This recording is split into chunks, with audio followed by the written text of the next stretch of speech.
Hey everyone, the race for the best foldable smartphone began last year. It didn't have the smoothest starts, but we now have Samsung's second generation tablet/phone foldable, the Galaxy Z Fold2. But where have they focused their efforts and what's really new here? I'm Angie for GSM Arena, and these are the key features of the Galaxy Z Fold2.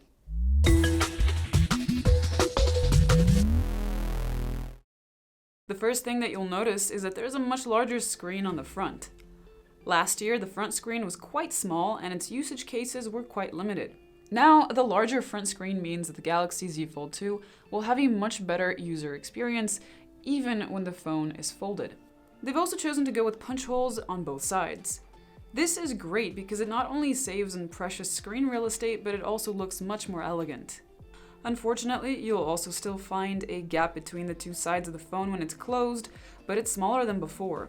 Samsung is using the same type of micro-bristle tech called sweeper as on the original Z Flip. It repels dust and other particles, though the bristles actually take up less space than before. The hinge has been redesigned, and aside from presumably being more sturdy, it can now stand on its own from 75 to 115 degrees thanks to a cam mechanism. This mode, called Flex Mode, opens a world of use cases the original Fold did not have. You can prop the phone on any flat surface to take time-lapse videos, film your sports sessions, or replace a tripod in low-lit scenarios. Or you can use it to keep an eye on a video while doing something else. When closed, you can clearly see that the Z Fold2 and the Note 20 Ultra are related. They have the same color scheme and a similar-looking triple camera setup on the back. Speaking of colors, you can actually customize the hinge color and choose between metallic silver, metallic gold, metallic red, and metallic blue on the Samsung website, though this option will mainly be available in the EU, parts of Asia, and North America. Like I said, the 6.2-inch screen on the front is much more comfortable for regular use than before, though it's still not quite as wide as a regular smartphone. It's a HD Plus Super AMOLED display, and we're expecting that it does quite well with sunlight legibility based on Samsung's other displays. Open it up and you'll see the huge 7.6-inch main screen. Here it feels more like a tablet than a phone, and naturally that's the point. It's a dynamic AMOLED 2X display, which means it has the same 120Hz adaptable refresh rate you'll find on the Galaxy S20 and Galaxy Note 20 devices. Unlike the original Fold, the Galaxy Z Fold2's main screen is not made of just plastic. Instead, there's a few sandwich layers of what Samsung is calling ultra-thin glass with a plastic layer protecting it on the top. Supposedly, they're layered in a way for better sturdiness and resilience, but it's likely that you'll still have to baby this phone because it's far from scratch resistant. It still has a crease though, so in that respect, we're still waiting on future innovations.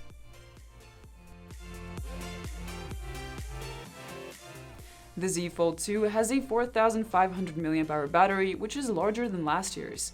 It supports Quick Charge 2.0 and wireless power share, which is convenient for topping up Galaxy Buds or a smartwatch.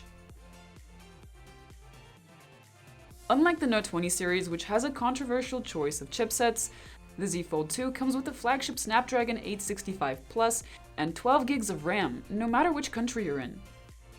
The Z Fold2 features Android 10 with One UI 2.5 on top. Given that Samsung has had a year to improve their hardware, it's no surprise that their software is better than ever too. They already had one of the best software experiences of any foldable I've used or seen, and it's nice to see that continue. Like last year, they have seamless multitasking. This means you can open multiple apps at once and view them side by side with the integrations of the Edge panel. You can drag and drop images and documents from one app to another. Considering the display dimensions are still unusual, you can also choose the most optimized UI on the main screen for your particular use case and switch between a tablet or traditional phone layout view. There are two selfie cameras, one on the front and one on the larger internal screen. They're identical 10-megapixel snappers with f2.2 apertures. While last year the selfie camera situation was a bit of an eyesore, this year it's much more classily done. This is a huge benefit over many other foldables because this makes video phone calls much easier, which is increasingly important in today's world. On the back, you'll find three 12-megapixel snappers. the same main camera and ultra-wide cameras like on the S20 and the smaller Note 20, and a telephoto camera like on the S10 or Note 10. The camera software, though, is definitely an improvement from the original Fold. With dual preview, both you and the person you're photographing can see the shot, which is a cool feature I saw first on the Huawei Mate X and felt was missing on the Fold. With Capture View mode, you can also stay in the camera app in the top half of the main screen while looking at the photos you just took at the bottom half. Samsung has definitely made strides in the right direction this year, but foldables still have a ways to go. The Fold is not a radical new design, but instead it applies the Z Flip innovations to this larger form factor and improves on the main points of the criticism about the Fold.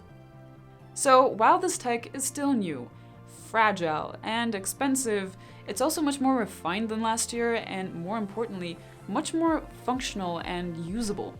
So it'll be interesting to see what this phone can really do and what it's like to use on a day-to-day basis. Thanks for watching, everyone, stay safe, and I'll see you guys next time.